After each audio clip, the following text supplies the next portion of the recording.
여러분 안녕하세요. 오늘은 노화 공부 다섯 번째 시간이죠. 식사와 건강, 장수 식단 이야기에 대해서 말씀드리도록 하겠습니다.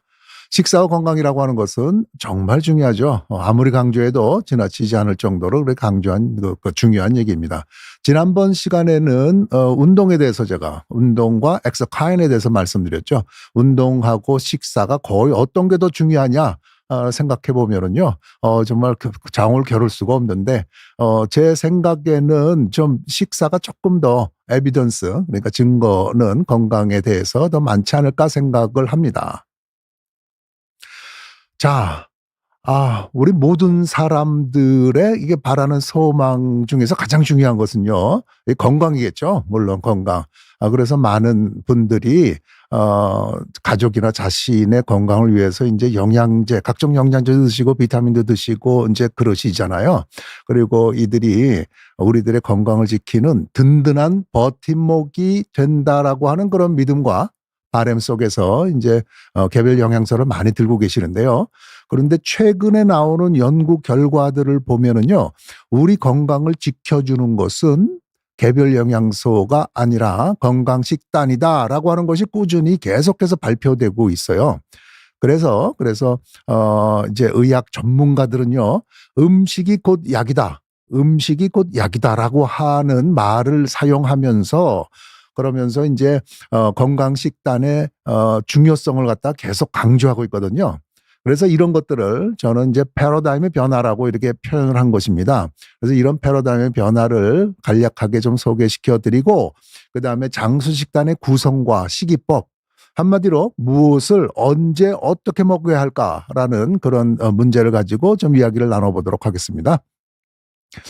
자, 우리 먹는 음식이 건강에 매우 밀접한 그런 관련성이 있다라고 하는 거는 우리 고대 의사들이 굉장히 잘 알고 있었던 것 같아요. 그래서 의학의 아버지라고 그러죠. 히포크라테스는 음식이 당신의 약이 되게 하고 약이 당신의 음식이 되게 하시오라고 유명한 말을 했죠. 또 다른 말은요. 환자를 음식으로 치료할 수 있다면 약은 약제사의 병에 그대로 넣어두시오. 라고 이렇게 얘기를 했습니다. 약보다 음식이 더 중요하다는 거를 이렇게 얘기를 한 것이겠죠. 이것이 서양뿐만이 아니라요. 동양에서도 중국 고대 의학 서적 주례라고 하는 것을 보면요. 이제 그 식이요법 의사, 식이라고 표현하는데요. 이것이 가장 서열이 높은 의사였다고 합니다. 그 다음에 내과 의사, 외과 의사, 수의사 이렇게 내려갔다고 하죠. 그래서 이 고대 중국 의사들의 생각은 질병은 몸과 마음에서 오며 좋은 음식과 음료로 자양분을 공급하면 대부분 치유된다라고 이렇게 믿었던 것이죠. 중세에도 음식의 중요성을 얘기한 분이 또 한 분 계십니다. 장 앙텔름 브리아샤바랭이라고 하는 프랑스의 법률가이자 정치인이었다고 얘기하는데요. 이분이 미식 예찬이라고 하는 책을 썼는데 여기에 지금까지도 굉장히 유명한 말을 이렇게 썼죠. 그래서 그대가 무엇을 먹는지 말하라. 그러면 나는 그대가 누군지 말해보겠다라고 하는 말이 최근에는 당신은 바로 당신이 먹는 것이다 라고 하는 좀 의역해서 이런 말로 회자되면서 유명해진 거죠. 이 뜻은 좋은 음식은 건강과 최고의 컨디션과 품격을, 나쁜 음식은 질병과 약함을 가져다 준다. 이런 의미라고 생각이 드는 것이죠.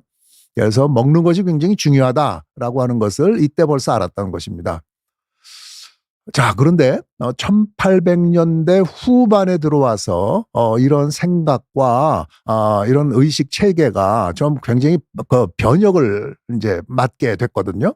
그것이 왜 그러냐면은 과거에 패스트하고 뭐 콜레라 이런 병들이 있었잖아요. 이게 하늘의 재앙, 벌이라고 생각했는데 사실은 그 원인이 세균이었다라고 하는 거를 파스테레어가 이렇게 확실하게 밝혀 놓은 것입니다. 그리고 또 다른 축은요.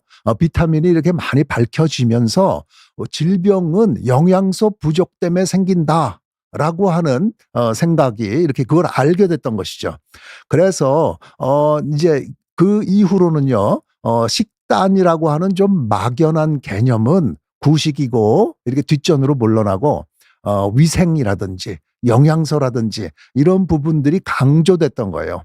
이런 것들을 이때부터 이제 환원주의 이제 그 시각이라고 얘기를 하는데요. 모든 결과는 구체적인 원인이 있다라고 하는 그런 얘기들이에요. 그러니까 병에는 병인이 있고 이것을 고치면 된다. 뭐 이런 식의 생각들이 지금 사실은 과학의 최근까지도 이것이 팽배해 있던 것이었죠. 그래서 뭐 최근까지만 하더라도 지금까지도 비타민이라든지 영양소를 잘 공급해 주기만 하면은 모든 병이 좋고 예방도 되고 건강해지는 줄 알고 있었댔어요.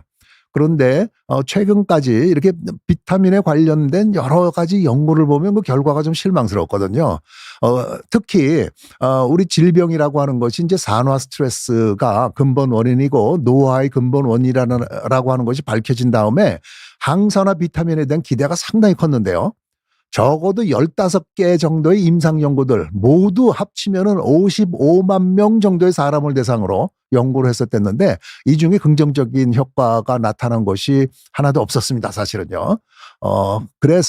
그런데 이 반면에 건강 식단을 통해서 한 연구들은 건강 수명도 증가되고 그리고 질병 각종 뭐 암이라든지 치매 뭐 이런 것들 심뇌혈관대 질환 이런 것들이 전부 다 괜찮아지는 거예요. 그래서 아주 최근 들어서는 음식이 곧 약이다. 음식이 곧 약이다라고 하는 그런 캠페인과 정책이 정부 차원에서 민간 차원에서 이제 같이 이제 있게 되는데요.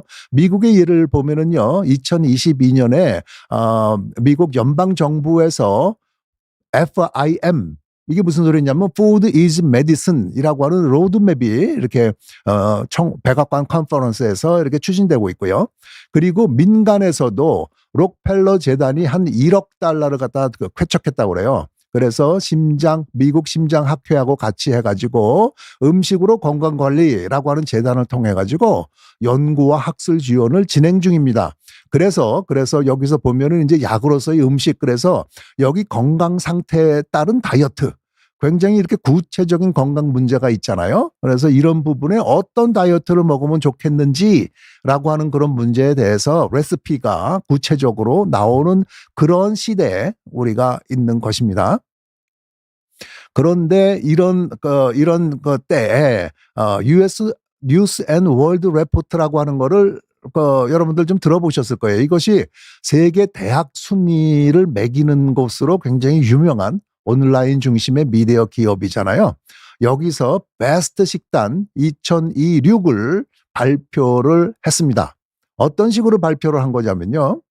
여기 보면은 38개의 식단을, 여기 각 식단이 뭐 이름도 굉장히 많아요. 그래서 제가 이거를 36개를 전부 이렇게 올려놓을 수는 없어서 일부만 올려놓은 건데, 이런 부분들을 38개의 식단을 의사 영양사 패널, 굉장히 저명한 사람들이겠죠. 전부 다 리뷰를 해가지고 21가지 그 질병 관련, 증상 관련 카테고리, 건강 관련 카테고리에서 여기서 보면 관절염에 적합한 식단, 뇌 건강, 당뇨병, 장 건강, 지방간 이렇게 다 있잖아요. 구체적으로. 이런 식단에 적합한 거를 2개씩을 고르라고 얘기했어요. 그래서 이거를 전부 다 총점을 매기고 각 분야별로 순위를 매겼는데 결과는 이렇게 된 겁니다. 첫 번째, 종합순위 1등이 지중해 식단이에요. 그리고 2등, 두 번째는 대쉬 식단인데, 대쉬라고 하는 것이 이렇게 동그라미를 쳐놨는데요. Dietary Approaches to Stop Hypertension. 그래서 고혈압을 예방하거나 조절하기 위한 식사요법에 영문 앞글자를 따가지고 이제 대쉬라고 이렇게 이름을 붙인 거거든요. 이것이 2순위였고, 3순위는 플렉시테리언 식단이라고 부르는데요. 플렉시테리언 식단. 이것이 플렉서블이라고 하는 것이 유연함이라고 하는 영문이잖아요. 거기에 베지테리언이 채식주의자. 그래서 유연한 채식주의자라고 하는 그런 뜻입니다. 그런데 채식주의자긴 한데 좀 육식을 가끔가다 먹는 그러한 사람들을 이제 플렉시테리언 다이어트를 먹는다 이렇게 얘기를 하는 거죠. 그리고는 이제 마인드 식단이라고 하는 거를 여러분들 좀 들어보셨는지 모르겠는데요. 마인드 식단이라고 하는 것은 신경퇴행성 질환 지연을 위한 지중해 대쉬 중재 식단 이렇게 붙일 수 있습니다. 그러니까 우리가 걱정을 많이 하는 것이 이제 치매라든지 뇌 기능, 이렇게 인지 기능 저하를 이제 걱정을 하잖아요. 거기에 맞춰서 돼 있는 식단입니다. 영어로는 Mediterranean Dash Intervention for Neurodegenerative Delay 해가지고 요 앞 글자를 이렇게 딴 거예요. 마인드 식단 그러면 이렇게 뭔가 정서 같은 마음을 좀 편안하게 해주는 식단이라고 생각할 수 있잖아요. 근데 이것은 인지 기능 개선을 위한 지중해 식단에다가 대시 식단을 더한 것입니다. 이렇게 해서 만들어 놓은 식단 4개. 그러니까 뭐 계속해서 순위는 쭉 매겨져 있는데 제가 소개해 드릴 것은 이 부분에 대해서 4개를 갖다 좀 간략하게 좀 설명을 해 드리려고 합니다. 자, 그래서 이렇게 보면요. 우선은 이렇게 4개의 디테일한 거를 들어가기에 앞서 가지고 이 식단들이 조금씩 좀 변형된 거거든요. 그런데 이 장수 식단의 공통점에 대해서 좀 한번 좀 알아보고 그래야지 우리가 한식을 어떻게 먹을지도 이런 어떤 기본적인 어떤 원리, 원칙이 있거든요. 이것을 잘 적용하면은 얼마든지 우리도 건강 식단을 만들 수가 있다는 거죠.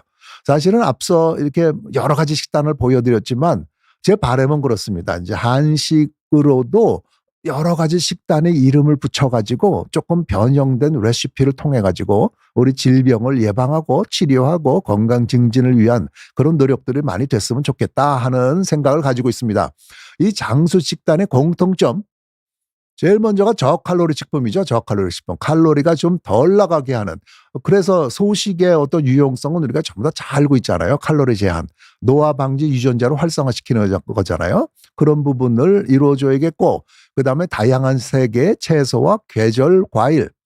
여기 다양한 색이라고 하는 거는 폴리페놀 얘기하는 거거든요. 사실 폴리페놀이 수천 종이 있다고 그래요.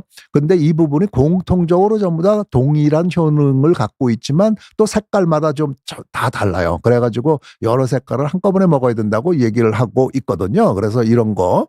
그다음에 주식은 전곡류, 잡곡밥, 콩류. 우리가 잘 알고 있는 얘기지만 여기에 많은 영양소도 들어갔고 이게 그 식이섬유가 굉장히 많이 들어가 있죠. 그래가지고 인슐린 감수성을 좋게 만들어주고 장내 미생물 균형을 만들어주고 그러죠. 생선, 견과류, 올리브유 이거는 오메가3라고 하는 그런 필수 지방산이 잘 들어가 있고 그리고 아미노산을 잘 공급해 줌으로써 항염, 항산화 작용이 있겠죠. 단순당이나 포화지방산은 될 수 있으면 먹지 않는 거죠. 이런 어떤 음식물을 먹었을 때 세포 내에서 어떤 작용을 하는지는 우리가 전부 다 잘 나와 있죠. 앞서서 노화의 어떤 기본 지식을 말씀드릴 때 이런 것이 나왔을 것입니다. 그리고 이런 것들이 세포 건강을 좋게 만들어주면서 암, 심혈관 질환, 당뇨병, 퇴행성 신경질환 예방에 굉장히 도움을 주는 것입니다. 이런 어떤 기본적인 어떤 원리가 전부 다 들어가 있는 식단이고 이런 식단들이 조금씩은 이게 차이를 보이고 있는 것이죠. 자, 지중해 식단 뭐 많이 들어보셨을 거고 잘 알고 계신다고 생각하고 있지만 좀 하나하나씩 좀 다시 한번 따져 보겠습니다. 지중해 식단은 우리가 따라하기가 가장 쉬운 아주 유연한 식단에 들어갑니다. 지중해 국가 그리스, 이탈리아, 스페인의 전통 요리인데요. 이것이 지중해 식단이라고 해서 딱 뭔가 일정하게 규정되어 있는 건 아니에요. 식단마다 지역마다 좀 차이를 보이고 있지만 공통적인 특징을 갖고 있는 걸 갖다 전부 다 뭉뚱그려서 지중해식이라고 부르는 것입니다. 가장 제일 처음에 올리브유를 굉장히 많이 사용해요. 올리브유를요, 한 60cc 정도를 매일 이제 먹어야 된다고 그렇게 권해주고 있습니다. 큰 찻술 하나가 15cc 정도 된다고 그러거든요. 그렇게 해서 꽤 많은 올리브유를 먹는 거고, 여기 채소 중에서 녹색 채소, 색깔 녹색이 굉장히 좋은 거죠. 양파, 마늘, 토마토 중에 채소, 그리고 신선한 계절 과일, 이렇게 요런 부분 채소 요쪽을요 적어도 매 끼에 한 200cc 되는 종이컵 하나 정도는 이렇게 먹어야 된다고 얘기를 하고 있습니다. 그래서 이 양을 잘 모를 때는 종이컵 하나 생각하시면 됩니다. 그리고 전곡류로 만든 빵이나 파스타, 매 끼마다 이거를 이제 먹는 거고요. 그리고 견과류와 콩류는 매일 먹으려고 노력하시는 것이 좋습니다. 그리고는 이제 생선을 포함한 해물류. 해물류는 생선은 이게 자기 손바닥만큼을 일회용으로 이렇게 생각하시면 됩니다. 손바닥 크기. 이 부분을 일주일에 적어도 3회 이상 먹는 것이고, 가금류라고 하는 거는 백색류, 그래가지고 이제 오리고기나 닭고기 얘기하는 거죠. 이 부분은 3회 정도 일주일에. 계란은 일주일에 한 4개, 5개 정도. 우유는 한 200cc에서 400cc 정도를 갖다 매일 먹는 거를 이게 추천해 드리는 거죠. 반면에 적색육이나 가공육, 정제된 탄수화물, 당류의 섭취는 될 수 있으면 줄이자라고 하는 것입니다. 그 그림에 이렇게 전부 다 좀 나와 있죠. 여기 도마도 있고 해산물 있고 여기 채소들 전부 다 잘 들어가 있습니다. 자, 그래서 그 지중해 식단의 특징을 한번 보면은요, 양의 제한보다는 건강한 음식을 적절히 먹는 식사 방식이라고 생각할 수 있습니다. 그래서 양의 제한이 있는 것은 아니고 식품의 질을 강조하는 거죠. 채소, 과일, 통곡물, 올리브유, 견과류, 콩류 이런 거 생각하시면 돼요. 그런데 이것도 너무나 많이 먹으면 이제 비만이 될 수 있잖아요. 그래서 이런 것들을 쉽게 권장되는 식사 구성 비율 그래가지고 플레이트 방식, 접시 방식을 이렇게 쉽게 적어놨어요. 접시의 절반 정도는 채소 및 과일, 이때 비전분성 채소라고 하는 거는 뿌리 채소가 아니다. 이런 고구마나 감자 같은 게 아니다. 이런 얘기를 하는 거예요. 그래서 채소나 과일을 접시에 반 정도 담고 접시의 4분의 1은 통곡물, 현미, 귀리, 통밀, 파스타, 우리는 잡곡밥 같은 게 여기 들어가는 거겠죠. 이렇게 좀 담고요. 그 다음에 접시의 4분의 1은 단백질, 생선이나 해산물, 닭고기, 콩류들을 담는 이 정도 비율로 이렇게 먹는 것이 좋다. 그리고 이게 지방은 제가 말씀드린 바대로 올리브유를 한 큰술 4개 정도 60cc 정도는 먹는 게 좋다라고 하는 것입니다. 그래서 이것도 너무나 많이 먹으면 좀 문제는 되겠죠. 양을 제한하지는 않지만. 그러니까 배부르면은 좀 그만 먹는 방향으로 하는 것이 좋겠다. 배부를 때까지만 먹자. 이렇게 말씀을 드리겠습니다. 그러면은 이런 지중해 식단을 했을 때 어떤 그 연구 결과들이 있나요? 굉장히 많습니다. 그 중에 하나를 이제 뽑아왔는데요. 여러 연구를 합쳐가지고 1,280만 명을 대상으로 분석을 해봤더니 이런 어떤 건강 지표는 여기 있습니다. 녹색이라고 돼 있는 것이 에비던스가 증거가 확실하다는 거거든요. 그 다음에 노란색은 서제스티브, 그럴 거라고 생각이 든다. 그리고 하얀 거는 에비던스, 증거가 없다라고 하는 것인데, 녹색이라고 표현되어 있는 것이 전체 사망률, 심장질환, 관상동맥질환, 심근경색 전부 다 녹색이에요. 암 발생도 그렇고 특히 유방암 진한 녹색입니다. 그리고 퇴행성 신경질환은 치매라든지 파킨슨병 얘기하는 거거든요. 인지장애, 여기 알츠하이머 병도 녹색이죠. 치매도 그렇고 당뇨병도 그렇고 다른 어떤 콜레스테롤 대사 지표도 전부 다 노란색이에요. 이렇게 전부 다 에비던스가 굉장히 많이 모여 있는 것이다 라고 말씀드릴 수 있겠고요. 그리고 지중해 식당이 최근 연구를 이렇게 좀 찾아봤는데요. 연세대에서 발표한 논문, 제 제자들이더라고요. 보니까 치매 위험이 28%가 감소됐다라고 하는 것을 13만 명을 분석해가지고 이렇게 최근에 작년에 데이터를 발표했어요. 그리고 제2형 당뇨병 발생이 31%가 감소된다라고 하는 거는 하버드 보건대학원에서 작년에 발표가 됐고, 그리고 뇌노화를 5년 지연시킨다.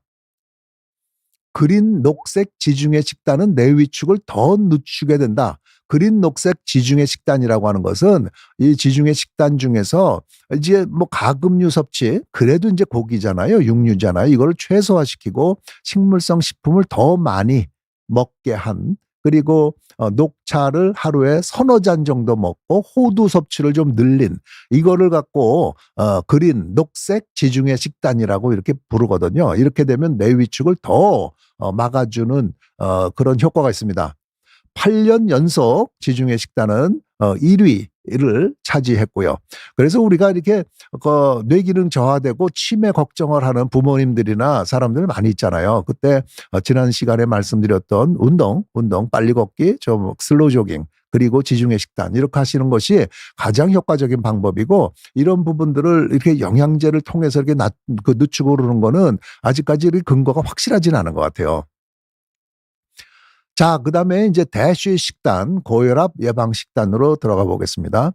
대쉬 식단이라고 하는 거는 쉽게 한마디로 말씀드리면 지중해 식단의 기본 플러스 나트륨, 소금 함량을 줄인 거라고 얘기할 수 있습니다. 그리고 또 채소 쪽을 조금 더 강화시켜주면서 채소나 야채에는 칼륨이 많이 들어가 있거든요. 칼륨. 이 칼륨이 나트륨하고 반대되는 역할을 해요. 나트륨을 빼주는 역할을 합니다. 그러니까 이뇨제 쓰는 거하고 비슷하죠. 그래서 이쪽을 좀 강화시켜 준 거예요. 표준 대쉬 식단은 하루 나트륨 섭취량을 2300mg 이하, 밀리그램 그러니까 조금 감이 안 와닿죠. 소금 6g인데 티스푼 하나 정도예요. 그러니까 굉장히 적은 소금 양을 이제 요구하는 것입니다. 우리나라 지금 영양조사에서 평균이 한 8.6g이죠. 8.6g을 이제 먹는 걸로 돼 있어요. 그러니까 꽤 많이 낮춰야 되는 것이고요. 이거보다 더 나트륨, 저나트륨 대쉬는 한 소금 4g 정도, 티스푼으로 하면 한 4분의 3 정도, 3분의 2 정도 될까요? 이 정도잖아요. 그러니까 매우 싱겁게 먹는 그런 습관이죠. 그러니까 요거는 좀 좋기는 한 거는 알겠는데 좀 따라하기가 이렇게 소금량을 우리가 잴 수도 없잖아요. 그러니까 조금 이렇게 까다로운 그런 식단이라고 할 수 있습니다.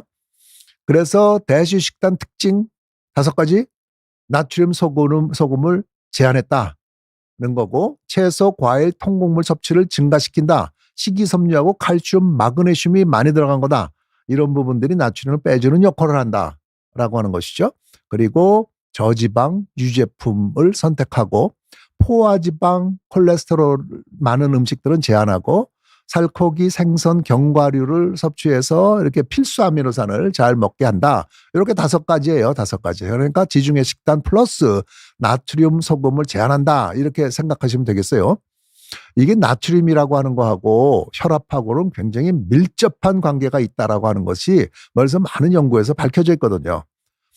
소금을 하루 6g 이하로 제한하면은 수축기 혈압이 5 정도, 그리고 위험기 혈압이 2.7 정도 떨어지는 걸로 이미 많은 연구 결과에서 나와 있습니다. 그리고 식사 조절, 요건 채식을 주로 먹는다는 거죠. 딱 대쉬 식단이죠. 그렇게 되면은 수축기 혈압이 한 11.4까지 떨어지는 걸로 돼 있어요. 그러니까 생활 습관만 잘하더라도 혈압은 10 정도, 10 이상씩 떨어진다라고 하는 걸 알 수 있죠. 근데 고혈압이 뇌졸중의 62%를 차지해요. 허혈상 심장질환의 49%의 원인이 되기 때문에 혈압 조절은 상당히 중요한데, 약을 먹는 것도 뭐 필요하고 중요하겠지만 우선 생활 습관에서 이렇게 식이요법이 상당히 중요한 영향을 준다라고 하는 것을 데이터상에서 알 수 있습니다.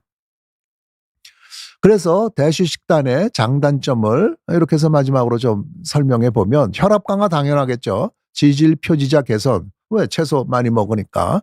당뇨병도 개선돼요. 당뇨병도요.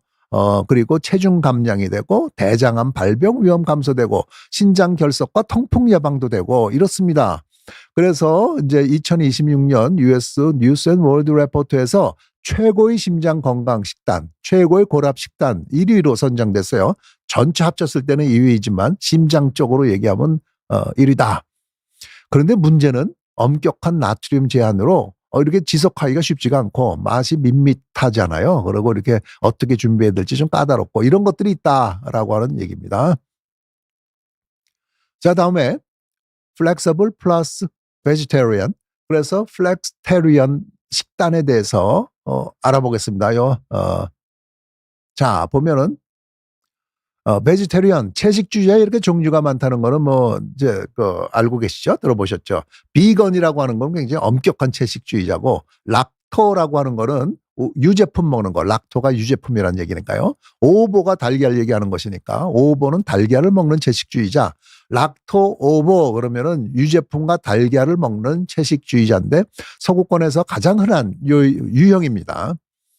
그리고 베지테리언이긴 한데 좀 육류도 좀 먹을 수 있는 사람들을 세미 베지테리언이라고 하는데, 페스코라고 하는 사람들은 해산물하고 어피류는 먹어요. 육류는 먹지 않고.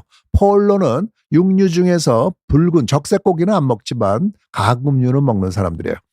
플렉스테리언이라고 하는 것이 가장 유연하죠. 기본적으로 채식을 지향하지만 육식을 병행하는 유연한 채식주의자. 그런데 플렉스테리언도 이렇게 건강상의 이득이 있다라고 하는 그런 얘기죠. 그러니까 이렇게만 해도 유익이 된다라고 하는 것이고요. 많은 연구들이 있는데 그중에 뭐 중요한 것들을 이렇게 뽑아 보면요. 한 2000년에서 2016년까지 25개 정도 연구를 종합적으로 분석했는데, 플렉스테리언들이 체중 감량, 대사 건강 지표, 이건 콜레스테롤, 당뇨 이런 거 얘기하는 거예요. 이런 게 계산됐고 혈압 감소됐고 제2형 당뇨병 위험이 감소됐습니다. 이런 부분들이 건강상 이득이 분명히 있더라라고 하는 것이죠. 근데 플렉스테리언이라고 하는 거를 여기 정의를 내릴 때 연구마다 조금 다르기는 했는데, 뭐 가장 많은 대표적인 것이 뭐냐면요. 유제품하고 달걀을 먹으면서 가끔씩 생선과 육류 섭취를 하는데 얼만큼 먹어도 되는 것이냐. 육류는 한 달에 한 번 이상을 먹지만 일주일에 한 번 이상 먹지는 않는 그런 정도를 갖고 있을 때, 뭐 우리나라 많은 분들이 이 정도에는 하는 것 같아요. 육류 섭취를 안 하는 사람들도 많이 있잖아요. 근데 일주일에 한 번 이상 먹지를 않는 정도라고 한다면 플렉스테리언으로 이렇게 들어갈 수 있는 거거든요. 그런 부분들을 잘 고려해 보시면 될 것 같습니다. 그래서 이거는 의학신문에서 MZ세대의 채식주의자를 한번 이렇게 분류를 해봤다라고 그래요. 그래서 재밌어서 한번 갖고 와봤습니다. 2023년 설문조사인데 플렉스테리언이 76.3%로 가장 많이 차지하고 있고요. 그리고 우유, 계란, 생선을 먹는 페스코테리언이 8.5% 정도로 그 다음으로 됐고, 비건은 한 5.1% 정도 되는 걸로 알려져 있었습니다. 그리고 이런 플렉스테리언에 관련된 어떤 그 연구 논문들은 이렇게 꽤 많이 있습니다. 전부 다 비슷한데 체중 감량, 대사 지표 개선 이런 것들이에요. 인슐린도 좋게 만들어주고 체중도 빠진다는 그런 얘기예요. 이런 것들이 근거가 분명하게 나와 있습니다. 그래서 다시 한번 이렇게 좀 살펴보면 유제품하고 달걀은 뭐 매일 먹을 수도 있고요. 그리고 적색류, 가금류, 생선, 어패류는 요겁니다. 일주일에 한 번 이상은 먹지 않고 한 달에 그 1회 이상은 먹어도 괜찮다. 이런 부분들을 플렉스테리언이라고 얘기한다라고 하는 것이죠. 자, 그리고 신경퇴행성 지연 식단, 마인드 식단 이런 부분들이 요즘에 이렇게 조금 관계되는 사람들한테는 회자되고 있는 얘기입니다. 아직까지 일반인들한테 이렇게 많이 이렇게 알려지진 않았는데요. 앞으로는 더 많이 알려질 거라고 생각이 들어요. 지중해 식단 플러스 대시 식단이라고 얘기할 수 있습니다. 그러니까 지중해 식단인데 소금, 염분을 제한을 더 확실하게 했고, 그다음에 채소를 많이 이렇게 먹게 한 그런 식단이라고 생각하시면 되겠습니다. 그래서 뇌 건강을 증진시키고 인지 기능 저하를 분명히 낮춰준다라고 하는 것이에요. 이 마인드 식단이라고 하는 거는 영양학자 마사 클레어 모리스라고 하는 분이 2015년에 미국이죠. 국립노화연구소의 지원을 받아서 개발한 식단인데요. 10년간 한 1000명 정도 이상의 노인을 추적해 봤더니 마인드 식단과 비슷한, 이때는 마인드 식단이라고 하는 것이 정의가 안 됐기 때문에 마인드 식단처럼 되어 있는 식단을 먹는 사람들이 알츠하이머 질환 발생 위험이 약 53% 정도 낮아진다라고 하는 걸 발견하고 이런 식단을 이렇게 만들어서 이렇게 뭐 발표를 한 거예요. 그 다음서부터 마인드 식단이라고 하는 얘기들이 이렇게 회자되기 시작한 거죠. 마인드 식단의 10가지 뇌 건강 음식군을 보면은요. 여기도 녹색 잎채소가 굉장히 중요합니다. 하루 최소 3인분. 1인분이라고 하는 거는 한 그 종이컵 200cc, 그 200cc 정도 들어가는 종이컵에 하나 정도 담길 정도의 양이라고 생각하면 됩니다. 기타 채소도 하루 최소 3번 섭취하고 하루 한 번 이상 견과류 한 주먹이죠. 한 30g 정도 되는 거를 이제 얘기하는 거고, 베리가 이제 뇌 건강에 상당히 중요합니다. 그래서 블루베리, 저는 냉동 뭐 이렇게 그냥 그 냉동 아닌 거는 좀 비싸 가지고요. 냉동을 뭐 즐겨 잘 먹습니다. 콩, 잡곡밥이죠. 격일로 한 번, 통곡물, 생선류 최소 일주일에 한 번 정도, 한 3번 이상 먹는 것이 좋은데 손바닥 크기만한 거를 먹는다 생각하면 되고, 저지방 가금류, 올리브유, 와인은 선택사항, 이런 것들이 10가지 정도가 이제 마인드 식단의 기초가 되는 그 식단들입니다. 마인드 식단에서 피해야 할 5가지 음식군은 적색육, 버터 마가린, 치즈, 페이스트리, 그다음에 과자, 튀긴 음식들, 패스트푸드, 이런 것들은 좀 피해야겠죠.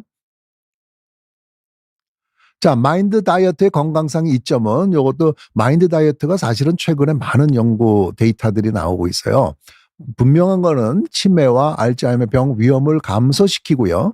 그리고 뇌 건강 개선을 해주고 뇌 신경세포를 보호해주는 그런 역할을 합니다.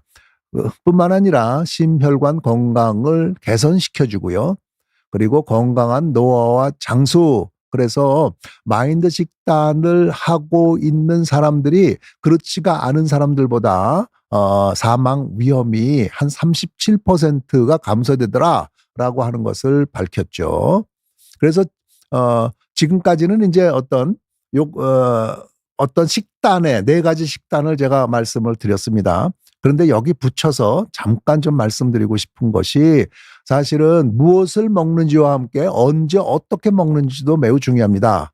이 얘기는 간헐적 단식에 대해서 좀 간략하게 말씀드리려고 하는 거예요. 그래서 칼로리 제한 소식이 건강상 이득이 된다는 건 우리가 전부 다 잘 알고 있잖아요. 근데 문제는 사람에서 장기간 지속하기가 어렵다는 거예요. 그래서 2년간 평균 12%의 칼로리 제한을 한 연구에서조차 탈락자들이 한 18% 정도가 됐어요.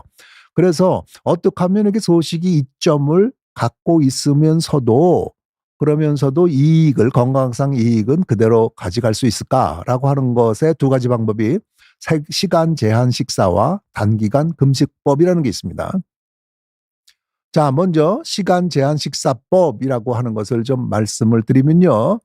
칼로리를 줄이지 않습니다. 하루에 일정 기간만 식사하는 방법이에요. 많이들 이렇게 알고 계신 방법이죠. 가장 많이 연구가 된 게 16-8 모델. 이것이 뭐냐면은 16시간 금식을 하고 8시간 식사를 하는 그런 방법이죠. 뭐 시간은 아무 때나 정해도 좋지만 가장 좋은 것은 해가 떠 있을 때 8시간을 식사하는 방법이죠. 이것이 일주기 생체 리듬하고 가장 잘 맞아요. 해가 떠 있을 때 우리 그 세포의 에너지 대사가 가장 활발하게 일어나거든요.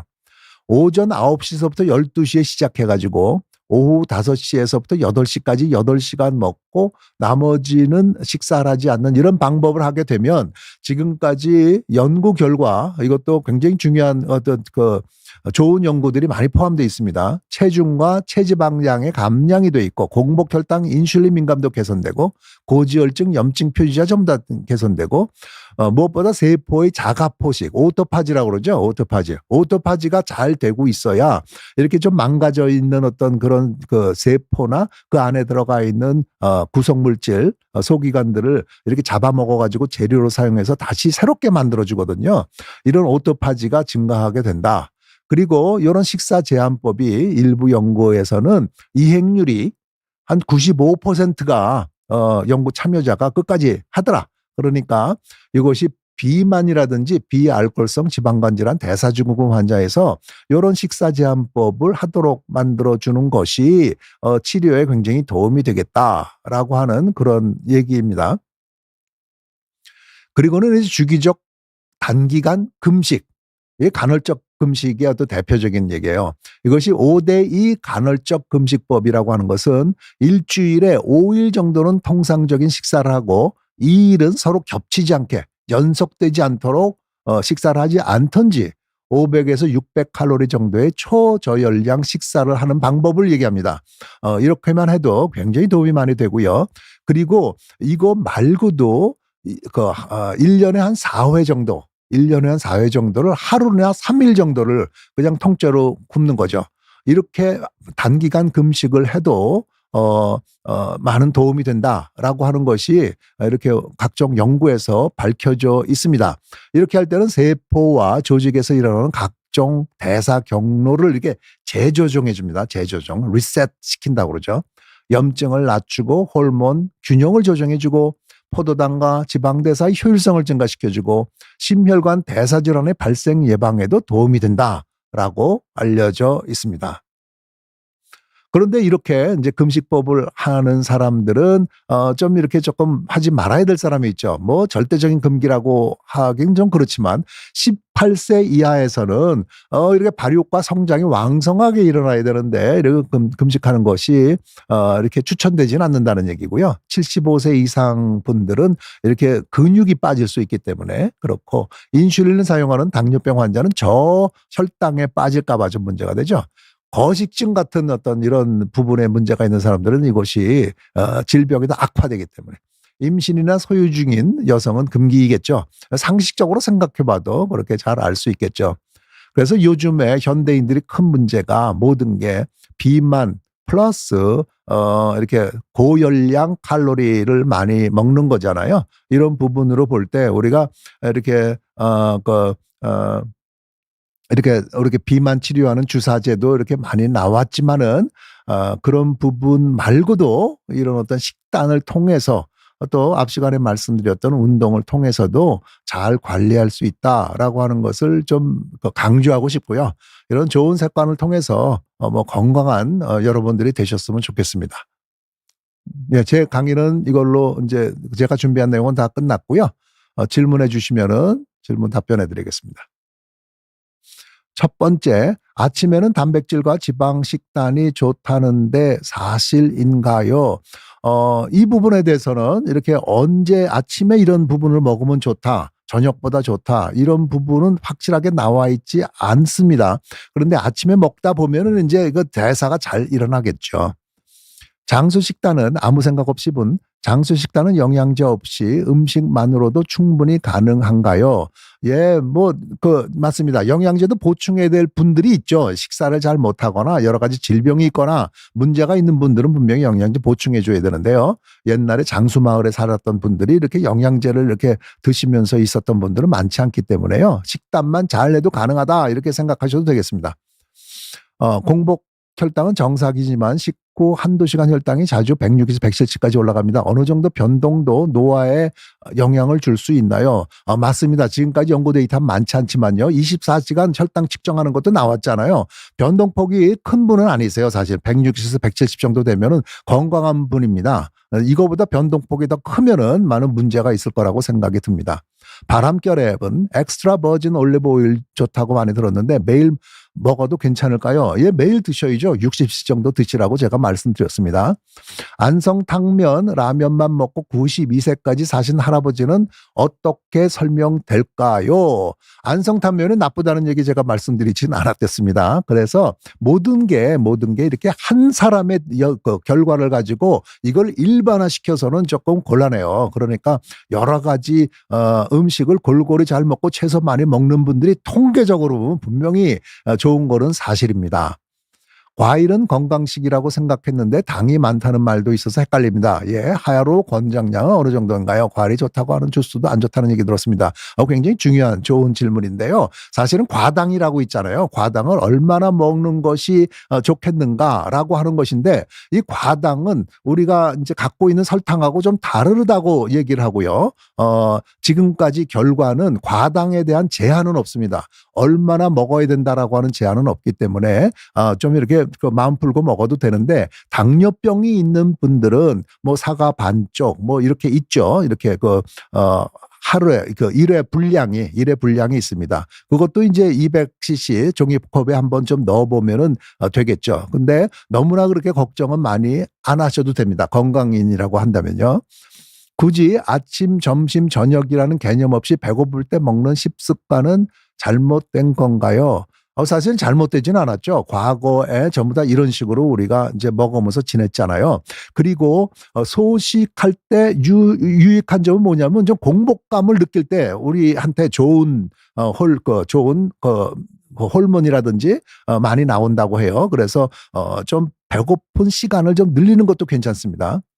어머니가 맛은 포기하고 몸에 좋은 식단만 드십니다. 60대 후반 건강하시네. 건강 때문에 영양식으로 맛없는 것만 먹고 사는 분들이 많나요? 꼭 그렇게 살 수는 없죠. 그 어떤 식사하는 기쁨이 좀 있어야 되잖아요. 그래서 제가 말씀드린 네 가지 식단, 특히 지중해 식단이 제일 따라하기가 쉽습니다. 그거 먹고 싶은 거 이렇게 양을 조정하진 않는다고 그랬잖아요. 잘 행복하게 드시고, 지중해 식단은 또 이게 문화도 같이 들어가 있거든요. 옆집 사람하고 같이 이렇게 요리를 해서 먹고 즐기고 이런 것이 다 포함된 게 지중해 식단입니다. 간헐적 단식을 하다가 근육이 빠진 느낌이 드는데 이럴 경우 식사 방식을 바꿔야 할까요? 예, 근육이 빠지면은 안 돼요. 그런데 그런 느낌이 드는 것이 이렇게 측정을 해봤는지 모르겠는데요. 어떤 단백질 보충은 좀 충분히 해주는 것이 좋겠죠. 식사의 양에 관계되는 것이 아니고 시간에 관계되는 것이 간헐적 단식이니까요. 식후 졸림이 심한데 이게 혈당 스파이크 신호일 수 있나요? 식단에서 무엇을 먼저 줄여야 할까요? 그럴 수 있습니다. 혈당이 올라가면서 졸림이 있을 수 있거든요. 그런데 요즘 말이죠. 이렇게 연속 혈당 측정하는 걸 갖다가 어깨 팔에 딱 붙이면은 그냥 어떤 식사를 했을 때 얼마나 올라가는지가 나오거든요. 이런 부분 한번 좀 한 보름 정도 이렇게 차고 있을 수가 있고요. 인터넷에서 한 8만 5천 원 정도 하던가요? 그렇게 저도 한번 붙여봤더니 굉장히 도움이 되더라고요. 그렇게 한번 해보면 많이 도움이 될 것입니다. 선생님 알부민은 추천해 주시나요? 어떤가요? 선생님이 개인적으로 추천하시는 영양제가 있을까요? 그래서 알부민이 가장 좋은 알부민은 뭘까요? 달걀 흰자입니다. 달걀 흰자. 저도 알부민이 이렇게 많이 이렇게 나오고 있다는 거, 얘기가 되고 있다는 거 알거든요. 식사하시면 됩니다. 그러니까 저는 그거 추천하지 않습니다. 그리고 개인적으로 추천하는 영양제를 꼭 골라달라 그러면은 이렇게 종합 비타민 있죠. 거기 무기질이 많이 들어갔기 때문에 그런 거 정도 드시고 그다음에 자기의 건강 상태에 따라서 좀 맞춰서 드시면 될 것 같고요. 일반인한테 모든 사람이 이게 좋다 이런 개념은 아니라고 생각하셔도 되겠습니다. 예, 많은 분들이 이렇게 질문도 많이 해주셨는데요. 정말 식단은 우리 건강을 지키는 가장 중요한 그런 요소입니다. 건강 식단 지금까지 잘 밝혀져 있는 것들을 내 생활 속에서 잘 응용해서 자기 것으로 만들어서 건강한 생활 유지하시기 바랍니다. 감사합니다.